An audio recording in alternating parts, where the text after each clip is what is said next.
Bonjour tout le monde, Marjorie Rosie Claire. Bienvenue sur ma chaîne YouTube. Marjorie Rosie Claire, bien sûr, coach en développement personnel. Donc aujourd'hui, je viens vous faire une vidéo qui est en rapport avec l'actualité. Comme vous savez, ces derniers mois n'ont pas été faciles. Nous sommes dans un tourbillon de féminicide. Féminicide, qu'est-ce que ça veut dire? C'est la violence faite aux femmes. Au cours des derniers mois, comme vous le savez, on a eu beaucoup de jeunes femmes, de femmes qui sont mortes aux mains de leur conjoint, aux mains de leur mari. Aujourd'hui, je viens vous faire une vidéo comment reconnaître les signes et surtout comment se reconstruire. Mais avant tout, j'aimerais vous dire que cette chaîne que vous écoutez est une chaîne de développement personnel, de spiritualité et de beauté. Revenons au vif du sujet. Comme j'ai dit en introduction, donc la pandémie, qu'est-ce qu'elle a amené? Elle a amené beaucoup de violence dans les couples.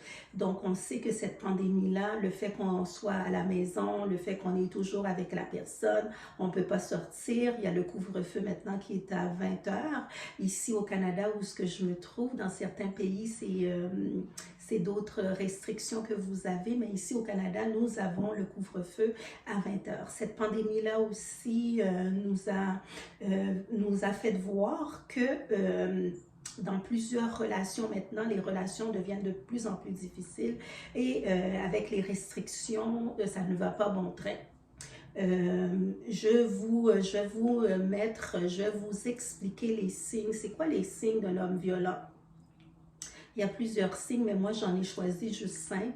Il y a plusieurs signes qu'on est avec quelqu'un de violent et comment on fait pour s'en sortir de tout ça et qui n'est pas facile. Si vous avez des difficultés présentement, je vous demande d'écouter la vidéo, je vous demande de regarder ces signes-là, de comprendre ces signes-là, faire en sorte que vous puissiez sortir de cette spirale-là, de cet enfer de la violence conjugale.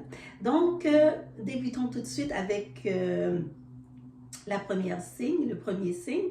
Le premier signe, c'est quand tu es avec quelqu'un qui fait du dénigrement, quelqu'un qui te rabaisse, quelqu'un qui va te dire ce que tu fais, c'est pas bon, qui est en train de toujours te mettre dans ton, moi j'appelle ça dans ton moins, c'est pas ton plus, mais dans ton secteur de négatif, qui est tout le temps de te rabaisser, toujours te dire que t'es pas bonne, que ce que tu fais c'est pas bien, comment tu parles, comment tu marches, comment tu manges, tout ce que tu fais, c'est pas bien. On appelle ça un dénigrement. La personne est en train de te dénigrer et ce dénigrement-là est complètement gratuit et toi, tu n'as pas le sens pour voir pourquoi que la personne est en train de te dénigrer. La personne n'est jamais capable de te dire des compliments, n'est jamais capable de te féliciter. Ça, c'est un premier signe. Et ces signes-là, moi, j'appelle ces signes-là aussi des drapeaux rouges. Quand tu vois ces signes, ton drapeau doit monter. Ton drapeau doit rester monté pour que tu puisses faire des analyses ou que tu puisses réfléchir dans quelle situation tu es, dans quel genre de relation intime que tu es présentement. Le deuxième signe, c'est une jalousie excessive. Quand tu es avec quelqu'un qui fait de la jalousie excessive, tu es en train de parler avec un ami ou une amie, puis la personne est complètement, devient dans une colère complètement, d'une jalousie complètement incontrôlable et tu ne peux pas savoir pourquoi cette jalousie-là, elle a eu lieu. Ça n'a pas de sens. Tout ce qui ne fait pas de sens est supposé de te mettre un drapeau rouge, comme j'appelle si bien. Le troisième signe, c'est la personne t'isole. La personne t'isole de ta famille, premièrement, de tes amis et de toutes les personnes qui sont dans ton entourage. La personne va t'isoler. La personne, qu'est-ce qu'elle va te dire? Elle va te dire pourquoi tu sors, on est mieux de rester ensemble, on va regarder la télé ensemble, on va regarder un film ensemble. Et la personne était en train de t'isoler tranquillement, pas vite. Et qu'est-ce que tu remarques dans ce temps-là? Tu remarques que tous tes amis s'éloignent de toi. Ça commence l'isolement. L'isolement, c'est pourquoi? L'isolement, c'est pour mieux te contrôler. Quand la personne isole tes amis, ta famille, ta mère, ton père, les personnes commencent, les gens ne t'appellent plus. Donc cet isolement-là va permettre à cette personne violente de mieux te contrôler, de mieux pouvoir avoir l'emprise sur toi. C'est l'isolement, c'est le troisième signe. Et tu es aussi en affaire avec, quatrième signe, une personne qui a une colère excessive. C'est normal d'avoir de la colère, c'est normal de se mettre en colère, ça c'est normal. Mais une colère excessive et une colère aussi qui n'est pas justifiable, une colère que tu dis non, mais cette colère-là, elle est vraiment exagérée. Quand tu vois que la colère est exagérée, là ton drapeau rouge, comme je dis, est supposé de monter. Donc, ce sont les signes qui vont te dire « Ouh, je suis peut-être avec quelqu'un d'extrêmement violent parce que cette colère-là, elle est trop excessive. » Donc, pour la colère excessive, c'est le quatrième signe. Le cinquième signe, c'est être avec quelqu'un qui a un état d'esprit punitif. Donc, la personne va te punir. Donc, comment elle va te punir? Si tu lui demandes de faire quelque chose, il va te dire non, je te punis. Donc, cette punition-là va faire en sorte que la personne va prendre le contrôle sur toi. Je te punis. Je ne veux pas que tu lui demandes quelque chose et la personne va te dire non. Tu m'as promis que tu allais m'amener à quelque part. La personne dit non, je t'amène pas, j'ai pas le goût de t'amener. Va rester dans un état punitif, un état punitif qui est injustifiable. Là, tu ne comprends pas pourquoi la personne, elle te dit non tout le temps quand tu lui demandes un service, quand tu lui demandes quelque chose.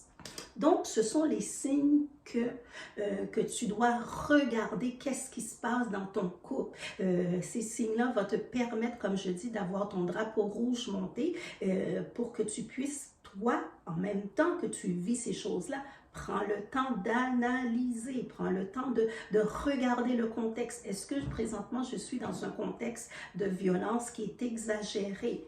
Et maintenant, je vais vous parler comment se reconstruire. Le comment se reconstruire, c'est ce qui est plus important.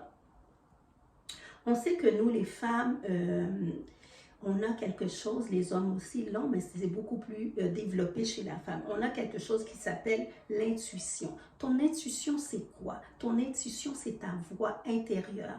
Ta voix intérieure te parle et ta voix intérieure, il faut que tu apprennes à l'écouter, à voir qu'est-ce qui est en train de te dire. C'est ça ton intuition. Et ton intuition ne te trompe jamais.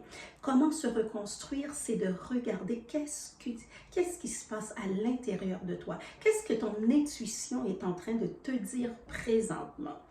Deuxièmement, il y a ce qu'on appelle, comment se reconstruire, il y a ce qu'on appelle prendre une distance émotionnelle avec la personne. Quand tu es avec quelqu'un qui est violent, psychologiquement, c'est important que tu t'arrêtes. Tu t'arrêtes, tu prends une pause et qu'est-ce que tu fais? Tu prends une distance émotionnelle. C'est quoi la distance émotionnelle? La distance émotionnelle, c'est de ne pas embarquer dans la colère de la personne. C'est de ne pas rentrer dans le pattern de la personne. Tu prends une distance pour mieux réfléchir à les étapes. Le troisième étape, ta préparation à sortir. Donc, il y a 3 étapes pour se reconstruire. L'intuition, ce qui se passe à l'intérieur de toi, poser des questions, ta voix intérieure. On a tous une voix intérieure. Tout le monde a une voix intérieure qui lui parle constamment. C'est la petite voix dans ta tête qui te parle. C'est ton intuition. Tu dois faire en sorte que ton intuition, tu écoutes ton intuition et de ton intuition aussi, qu'est-ce qu'elle va faire? Elle va te guider. Il y a ton intuition. Et dans un deuxième temps, comment se reconstruire? C'est de prendre une distance émotionnelle avec la personne. Cette distance émotionnelle-là va faire en sorte que tu vas passer à la 3e étape. Comment te préparer à partir? Comment passer à l'action pour partir? Si tu es présentement, je dis bien, si tu es présentement dans une situation de relation abusive, c'est important de regarder tous les signes que j'ai parlé en début de la vidéo. Et c'est aussi important de regarder comment je vais faire pour me reconstruire et comment je vais faire pour partir. Parce que il y a des hommes qui sont toxiques, qui sont violents et je ne sais pas si s'ils ne reçoivent pas d'aide, ça va être très difficile de rester dans cette relation abusive. Donc, dans un premier temps, on regarde les signes. Dans un deuxième temps, comment se reconstruire. Je récapitule. L'intuition, écoute ton intuition, c'est très important, se distancer émotionnellement de la personne et par la suite te préparer à partir. J'espère que cette vidéo t'a plu et si tu aimes cette vidéo, je te demande de la partager. Partage cette vidéo, peut-être qu'il y a des amis, tu as des amis qui sont dans cette situation de relation abusive, qui ont besoin de comprendre c'est quoi les signes, comment se reconstruire pour pouvoir avoir des outils pour mieux rebondir, pour pouvoir avoir des outils pour partir de cette relation-là. Et on sait qu'avec ce qu'on vit présentement, moi ici je suis au Canada, on vit une série de féminicides. Féminicide, ça veut dire une série de violences faites aux femmes. Donc peut-être qu'il va avoir une amie, quelqu'un qui va besoin d'écouter cette vidéo-là. Je te demande bien sûr de la partager et si tu as aimé la vidéo, je te demande de mettre le pouce j'aime et n'oublie surtout pas de laisser des commentaires en dessous de la vidéo. Ça va me faire plaisir de t'aider ici au Canada pour se sortir de cette violence conjugale-là. Nous avons des organismes qui aident les femmes, des maisons d'hébergement qui aident les femmes à s'en sortir. Tu peux toujours appeler ces maisons-là et je vais mettre en dessous la vidéo le numéro si tu as besoin pour partir, si tu as besoin pour sortir de cette relation-là, relation toxique, une relation abusive. Comme je dis, n'oublie pas de me laisser des commentaires en dessous de la vidéo et on se revoit très très bientôt.